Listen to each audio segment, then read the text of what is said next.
Throughout the world, we are taught that the safest place for our money is in the bank. It's guarded. It's insured. It's 100% safe. But what if it wasn't as safe as we've been told? What if people started quietly attempting to pull out their money and then, in a snowball effect, everyone rushes for the exits? Will the insurance be able to handle this? The answer is quite obvious.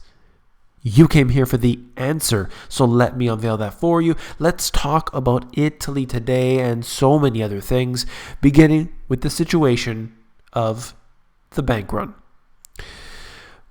You have this particular chart out of the Financial Times. Depositors rush to withdraw their cash from BMPS. This is the bank that I discussed on this channel here that was getting a bailout. So they set up basically a 20 billion euro fund that's supposed to support this bank. Of course, that's not enough, but we'll see how it all goes. What's happening here is that the individuals, despite all the safeguards that they've put in place, individuals are scared. So they pull out their money. And that becomes a very, very big problem because of this thing called fractional reserve banking. Because of fractional reserve banking, every time depositors are pulling their money out of BMPS, it makes the amount that they need to get back even worse because of that fractional. So this has been a very big problem in the recent days for BMPS. Let's look at this. Out of Forbes. Actually, I was surprised that Forbes really did some good damage here in this article. I was happy to see it. In a statement Monday evening, the bank said that the ECB warned of a, quote, rapid deterioration over the past month in the bank's liquidity position. They had seen a large outflow of deposits, okay, that's called a bank run, and it struggled in recent months to raise capital to meet the end of the year deadline set by the ECB to shore up its balance sheet. I think it wanted to raise something like 5 billion euro, couldn't even do that. So consider again the basic structure of fractional reserve. We deposit our money in the bank and then they lend it out to other people. We make short-term deposits and they make long-term loans. So this is the way it works. That's fractional reserve. Most of you know that. I won't get into it. All right. So then they discuss insurance, basically. 100,000 euro for any one person in any bank in the European Union today. But what concerns me is the fact that, just like the FDIC in the US, there isn't enough insurance to go around to actually bail out the depositors. So the central bank ultimately would have to step in, or it would just steal people's money. Or say, look, we don't have all of your 100,000, we only have 60,000. So you get to keep that.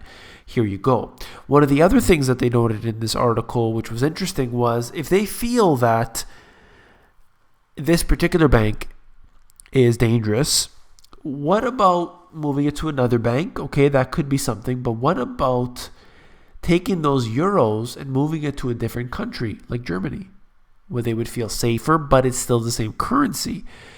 That could, in fact, be a good idea for some of these people. They may be doing that right now. I'm interested to see how that plays out. Just keep your eyes on it and just understand how this all works because of that unified currency. Speaking of currencies, if you want a good example of what a flash crash looks like, take a look at this. This is the Euro USD, and again, I'll show you Exhibit B. This is the USDCHF, Swiss franc.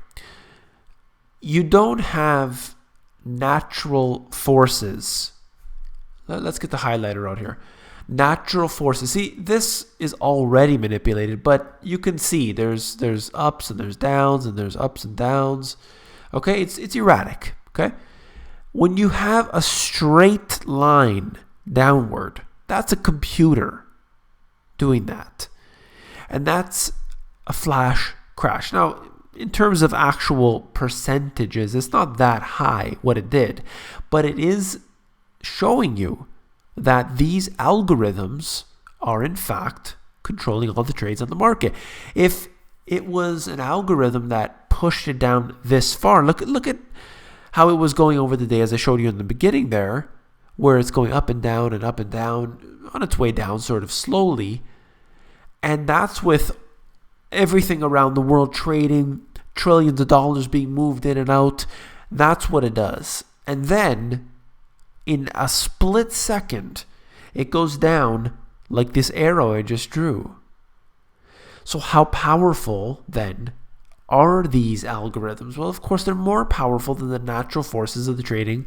And to be honest with you, there's not much of that left. But at least there's some level, in some cases, human intervention above those. But in others, I think they're just going wild. All right, let's look at the next one here. This is switching gears. A statement by the U.S., specifically the U.S. Embassy in Ankara. They actually had a bold-faced lie, going ahead and denying what they had previously admitted. I just showed you recently, actually, Hillary Clinton. This is a quote. Okay, this is from their own website, from the usembassy.gov. Okay, the United States government is not supporting Daesh. Okay? The U.S. government did not create or support Daesh in the past. Assertions the United States government is supporting Daesh are not true. Why don't you ask somebody named Hillary Clinton? The fact that she said the people we are fighting today are those we had funded in the past. Of course, still going on today, but at least it shows you, using their own admissions, saying the actual truth, coming here, and they're now denying that. I think is really strange the way they do this, that you get these little tidbits of information that are, in fact, true, and then they go ahead and deny it. I mean, one time I'm hearing them say, yes, we're supporting them and it's a good thing because they're on our side. The next day they're saying, no, they don't exist. The next day they're saying, no, we're not fighting ISIS, we're fighting ISIL. You're fighting the wrong guys over there. Oh no, it's not Al-Qaeda, it's the Taliban. Oh, it's Daesh. Oh, he's under there, he's under the carpet, he's on the ceiling, he's on the roof, he's in a hole and we found him, he's in the mountains and the caves and we found him there. You know, it's silly. It's silly to play this cat and mouse. Quite frankly, it's just ridiculous. Anyway, I thought I'd share that with you just to show their own admissions. We're looking at the trade deficit in the US, and it doesn't go with any surprise that the US dollar being stronger put the trade deficit in a worse situation. Ultimately, when you have exports, any particular country that will export its goods, it's great when your currency is devalued. That's what Mexico did significantly a few, I guess it would be 2 decades ago now. And doing so was a way for them to increase their exports, get the economy going again. But of course, it's not so good in all ways because the individuals here tend to lose out. And this particular example increases the trade deficit for the U.S. in reverse terms. You don't want a strong currency if you want to export a lot. That's basically what I'm trying to sum up there. And you could see, we'll track this in the US dollar versus the trade deficit over time. I'd like to see actually a chart of that. I'll try to get you guys one. And to finish it off, Judicial watch, new Obama travel costs bring 8-year total. Can you believe it? Over 96 million. And if we go down to here, it's actually basically 97 million. Wow. Okay, let's just round it here. $100 million, okay? For Obama to go on vacation throughout his term. I mean, that's not even, what's the word, beyond ridiculous. I mean, it's just $100 million? And I've even seen reports, I mean, I don't want to segue, but I've seen reports that poverty can be eradicated for, I forget what it was, let's say 150 million or something like this. It's like a small number. And this guy's going on vacation, and he's allowed to go on vacation, right? But to spend $100 million worth of the US taxpayer money on vacation, no, that's not okay. It really isn't. And a lot of people say, whatever, that's fine. He can do whatever he wants. He's the president, this and that. But ultimately, you're not leading by example. You're not being a good leader. And what about, doing something else to reduce the costs on that? I mean, it's ridiculous. The economy is suffering so badly, and you're going to spend $100 million over the course of your stay at the White House. Anyway, that's all. If you found this video informative, give me a thumbs up.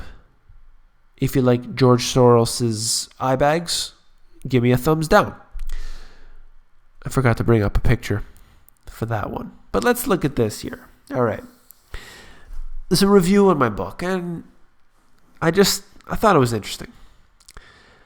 A couple things from this. The individual didn't like me. Okay, he obviously has seen my videos and then went to Amazon and wrote a review. Didn't read the book. I just quickly want to show you this for those who care. When you look at some of the purchases here, you'll see a verified purchase under the reviews, okay? This individual, it's not there, okay? Because anybody could technically, if you have an Amazon account, anybody could review anything, okay? So there could be fakes, it could be whatever. But what you'll see here is this individual probably didn't read my book. If you read his review, which I won't read to you, but basically what it said was that there is not going to be a crisis.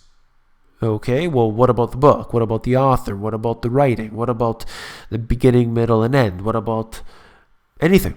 Any details about the book? No. It's none. It just says that he thinks there's going to be a crisis, and there isn't going to be. And this is the kind of thing that is what I would call fake news, okay? They're reporting on it as if it's some truth. However, there's no evidence, there's no details, there's nothing. And that's what I wanted to bring up, the fact that when you're looking on the internet, when you're looking on anything you're watching, basically TV or magazines, newspapers, we got to cut through the bullshit, basically. Part of my language. We got to get to the real stuff. And this is just a personal example, but we need to be able to segregate the garbage from the truth. So make that your mission. I think it's really important to do so. If you found this video informative, you will definitely find my book, The Money GPS, even more informative. I've taken this complicated subject and made it very easy by using charts and diagrams that will really explain this well. So if you want to look through the book, just go over to Amazon where they have a look inside feature, which will allow you to flip through pages of the book and see if you like it. Take care.